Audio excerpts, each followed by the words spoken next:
Eu saúdo os irmãos com a paz do Senhor. Amém. Que eu saúdo os irmãos com a paz do Senhor. Amém. Queridos irmãos, é manhã de alegria, manhã de avivamento, aonde o Espírito de Deus, Ele já se faz presente no nosso meio. E eu acredito que nessa manhã, toda a igreja receberá de Deus o seu milagre. Eu quero magnificar o Santo de Israel pela oportunidade que me é outorgada, pela vida do meu bispo Wilson, pela oportunidade que ele me outorga. Eu quero ser grato a Deus pela vida dele. E eu aprendi, irmãos, muito com esse ministério. Foi aqui que eu dei os meus primeiros passos, foi aqui que eu aceitei a Jesus, foi aqui que eu fui porteiro há muitos anos, operador da obra, evangelista consagrado pelo pastor Wilson, e eu louvo a Deus pela vida dele e pela vida desse ministério. E digo a toda a igreja desta manhã que vocês estão nas mãos de um homem de Deus abençoado, que Deus levantou neste bairro, neste lugar, para fazer a diferença. Queridos irmãos e irmãs, por favor, abram comigo as vossas Bíblias no Evangelho que segundo escreveu São Marcos, no capítulo de número 10 e o versículo de número 46. Evangelho de São Marcos, capítulo de número 10 e o versículo 46. Da mesma maneira, eu quero magnificar os céus pela vida do meu amigo presbítero Elias, que veio esta manhã juntamente comigo, pela vida do pastor Wagner Tavares, o bênção de Deus, que Deus tem soprado nos quadrantes dessa terra. Evangelho de São Marcos, capítulo de número 10 e o versículo 46. Os que acharam, por favor, digam amém. Amém.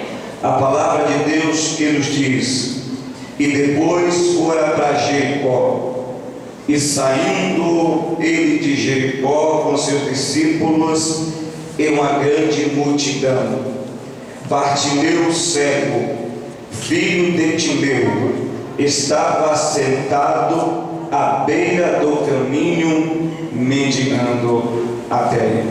Olhe para cá, por favor. Queridos irmãos e queridas irmãs, o versículo bíblico que ora nós acabamos de ler, segundo o Evangelho de São Marcos, capítulo de número 10 e o versículo de número 46, está registrado de uma forma clara e objetiva. Não precisa ser um grande exegeta para entender estes versículos aqui, pois aqui traz a história de um homem, de um cego, que estava à beira do caminho pedindo esmola em uma cidade chamada Jericó. Esse versículo todos nós conhecemos aqui de cós salteado. Então não se faria necessário eu pedir à igreja para abrir a sua Bíblia no Evangelho de Marcos, capítulo 10, versículo 46, porque eu acredito que toda a igreja conhece esse versículo e poderia lhe dizer, se eu mesmo recorrer à Bíblia Sagrada, porque é um versículo da Bíblia bastante apregoado nas nossas igrejas.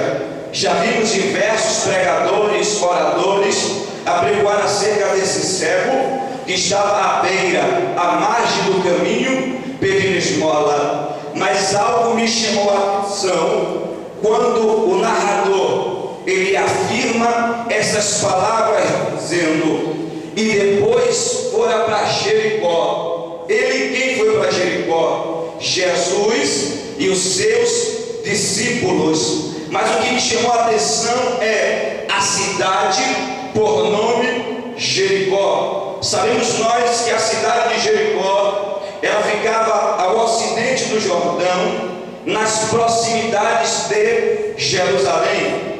Jericó, ela foi a primeira cidade a ser conquistada pelos hebreus sobre o grande estrategista de guerra Josué.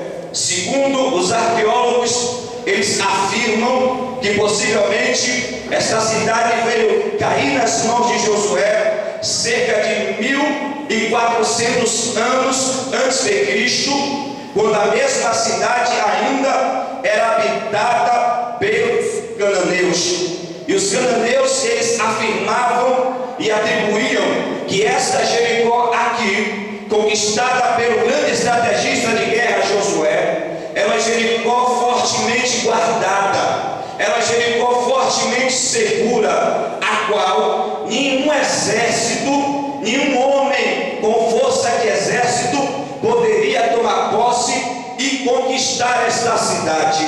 Mas o capítulo de número 6 do livro que leva o nome de Josué, o próprio Deus afirmando a Josué, disse: ora Josué, entreguei nas tuas mãos a Jericó, ao seu rei e aos seus valentes. O próprio Deus afirma para Josué que havia entregado nas suas mãos esta cidade por nome Jericó, dando ele por posse, dando ele por herança. Nós sabemos que após a morte de Moisés, Josué foi aquele que levou o povo até as terras prometidas.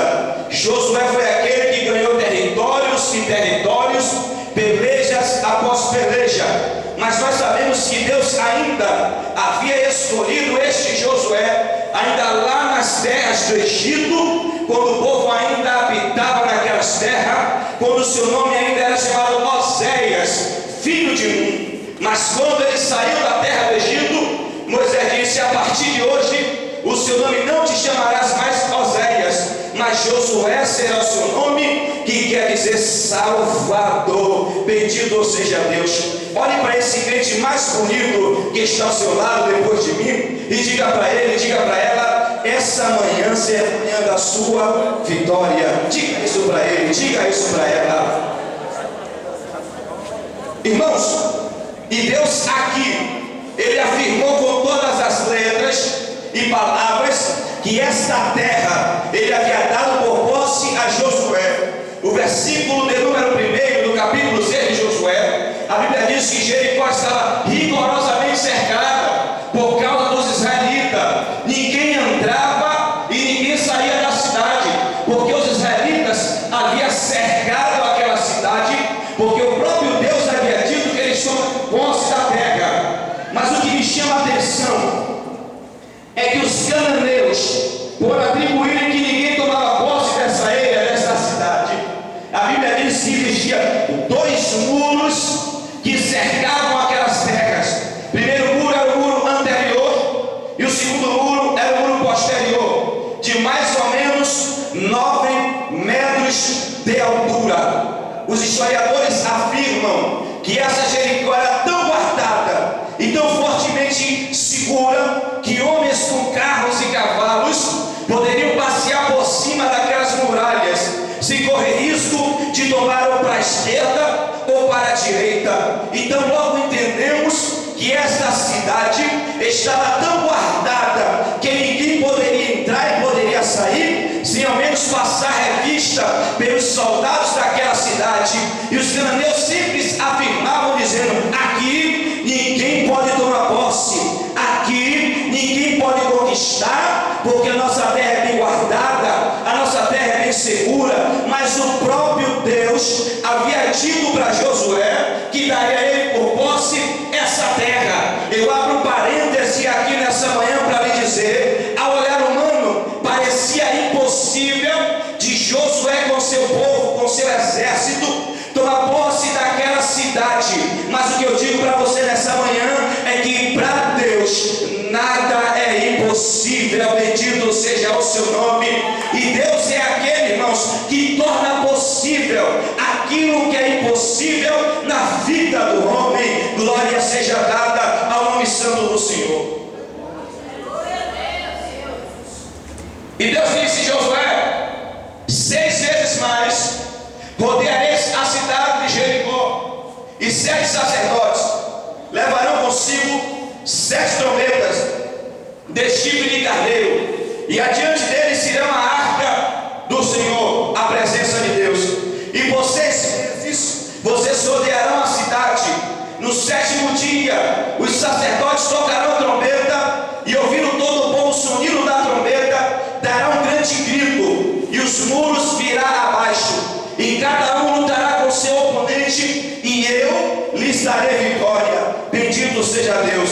E assim fez Josué, como Deus havia ordenado. Mas para Josué invadir essa terra e tomar posse desta ilha, desta cidade, Josué primeiro teria que preparar um exército. Porque primeiro Deus disse: passe o Jordão, depois para então vocês possuírem a terra.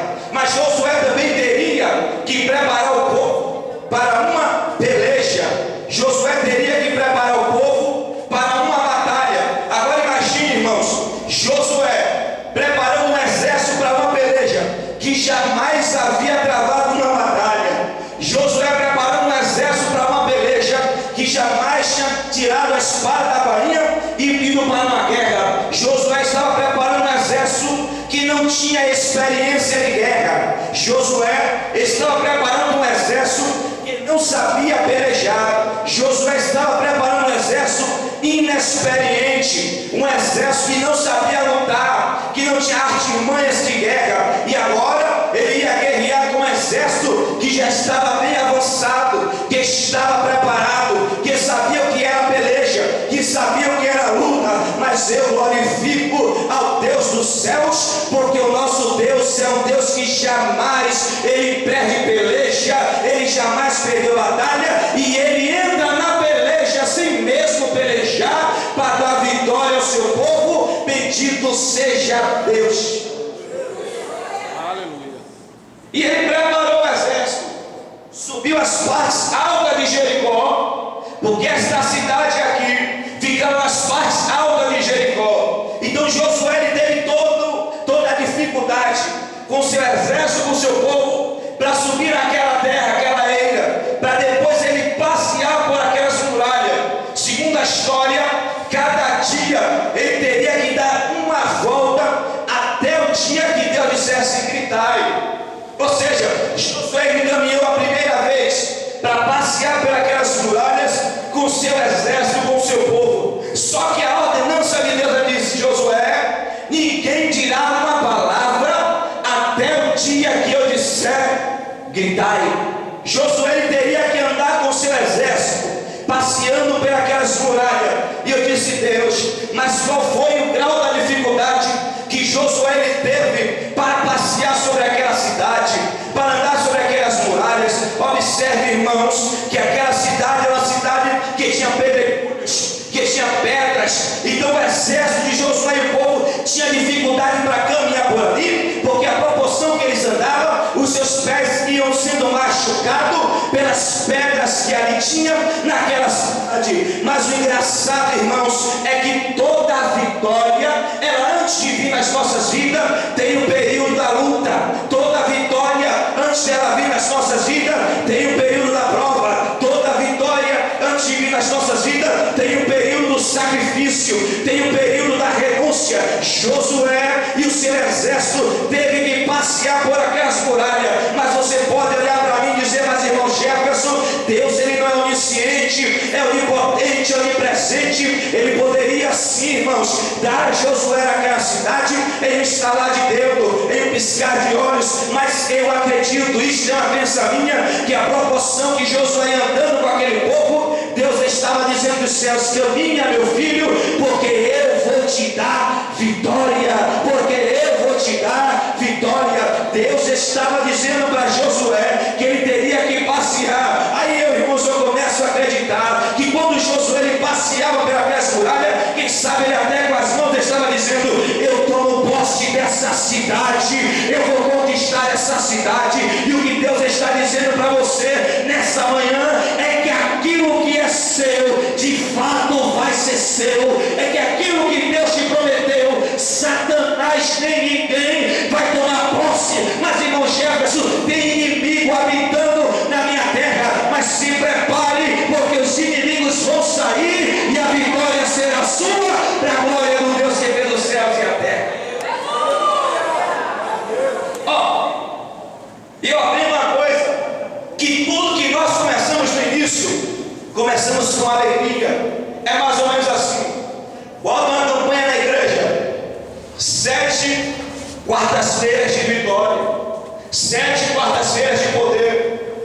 Acontece que toda a igreja pega aquela campanha, abraça e diz: não, eu vou ser fiel até o fim, porque eu acredito que a minha vitória virá.